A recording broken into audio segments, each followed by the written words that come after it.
नमस्कार दोस्तों, हम आप सभी लोगों को आज एक ऐसी महिला के विषय में बताते हैं, जिनके कहे शब्दों के बाद राम बोले अर्थात गोस्वामी तुलसीदास जी इतने बड़े कवि और ज्ञाता बने। गोस्वामी तुलसीदास जी के इतने बड़े बनने के पीछे जिस महिला का हाथ है, वह कोई नहीं बल्कि उनकी ही पत्नी रत्नावली है।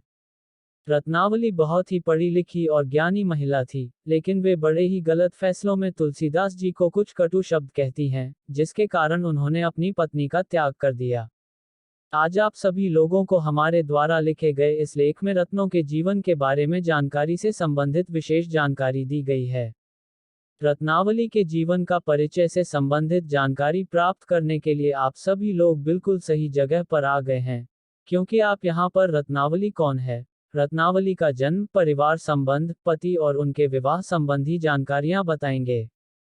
तो रत्नावली के विषय में जानने के लिए हमारी वीडियो को अंत तक जरूर। रत्नावली कौन है? रत्नावली हिंदी पद साहित्य के महान कवि गोस्वामी तुलसीदास की पत्नी थी। रत्नावली बहुत ही आकर्षक, रूपवान और आकर्षक थी। गोस्वामी तुलसीदास रत्नावली से बहुत ही ज्यादा प्रेम करते थे। रत्नावली इतनी अधिक रूपवान थी कि इन्हें देखने वाला हर व्यक्ति इन पर मोहित हो जाता था। रत्नावली को देखने के बाद गोस्वामी तुलसीदास बहुत खुश हुए, क्योंकि गोस्वामी तुलसीदास का विवाह रत्नावली के साथ ही तय किया गया था। अब आप सभी लोगों के मन में यह सवाल उठ रहा होगा कि अगर रत्नावली इतनी ही रूपवती थी तो गोस्वामी तुलसीदास ने अपना त्याग क्यों किया? तो दोस्तों, इस विषय में जानकारी के लिए वीडियो के अंत तक बनी रहे। रत्नावली का जन्म। गोस्वामी तुलसीदास की पत्नी रत्नावली का जन्म 1577 विक्रम संवत में हुआ था। रत्नावली का जन्म उत्तर प्रदेश के ही एटा जिले में बदरिया नामक गांव में हुआ था। गोस्वामी तुलसीदास अपनी पत्नी से मिलने के लिए पैदल ही उफनती हुई यमुना नदी को पार करके उनसे मिलने के लिए उनके मायके चले गए थे। आप इसी बात से अंदाजा लगा सकते हैं कि गोस्वामी तुलसीदास रत्नावली से कितने। रत्नावली का पारिवारिक संबंध। इनके माता पिता ने इनका विवाह करने से पहले इन्हें गोस्वामी तुलसीदास से मिलवाया था, और आप इसी बात से अंदाजा लगा सकते हैं कि प्राचीन समय में ऐसी प्रथा न थी। इसके बावजूद रत्नावली के माता पिता ने इन्हें गोस्वामी तुलसीदास से मिलवाया था। तो उनके माता पिता इनसे कितना प्रेम करते होंगे। रत्नावली के पिता का नाम पंडित दीनबंधु पाठक था और उनकी माता का नाम दयावती था।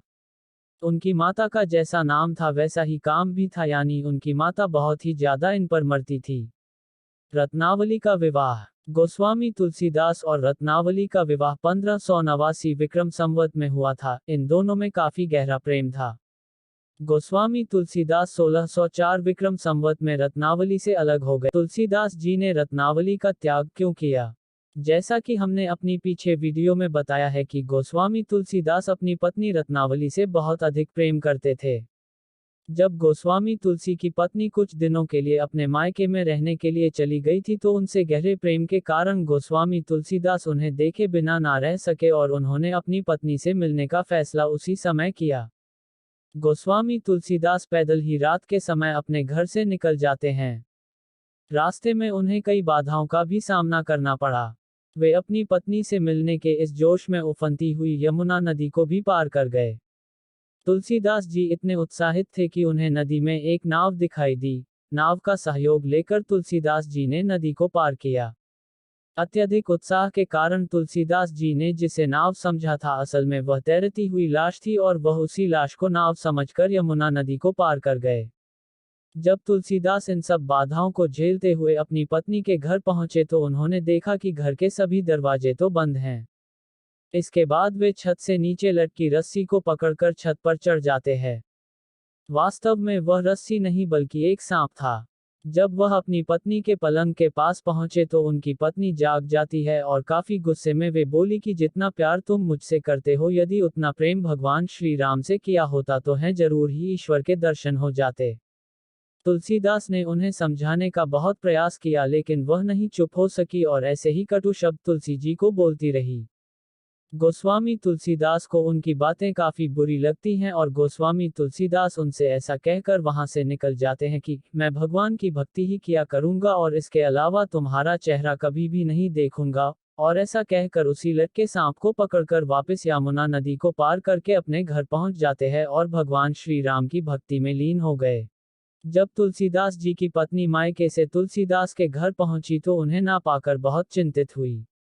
उन्हें इस बात का डर लगने लगा कि जो बात तुलसीदास ने उनसे अपने मायके में कहकर आए थे शायद वही तो ना कर दिया। कुछ वर्षों बाद तुलसीदास को सिद्धि प्राप्त हुई और उनका नाम रामबोला से बदलकर गोस्वामी तुलसीदास हो गए। इसके बाद तुलसीदास जी ने कभी भी किसी महिला की तरफ नहीं देखा। रत्नावली की मृत्यु। अपने पति से विरक्त होने के बाद रत्नावली भी एक साध्वी बन गई और पति की स्मृति में ही उन्होंने अपने प्राणों को त्याग दिया। रत्नावली की मौत 1651 विक्रम संवत में हुई थी। निष्कर्ष। आप सभी लोगों से उम्मीद करते हैं कि आप सभी लोगों को हमारे द्वारा बताई गई यह महत्वपूर्ण वीडियो रत्नावली का जीवन परिचय आपको बेशक ही पसंद आए।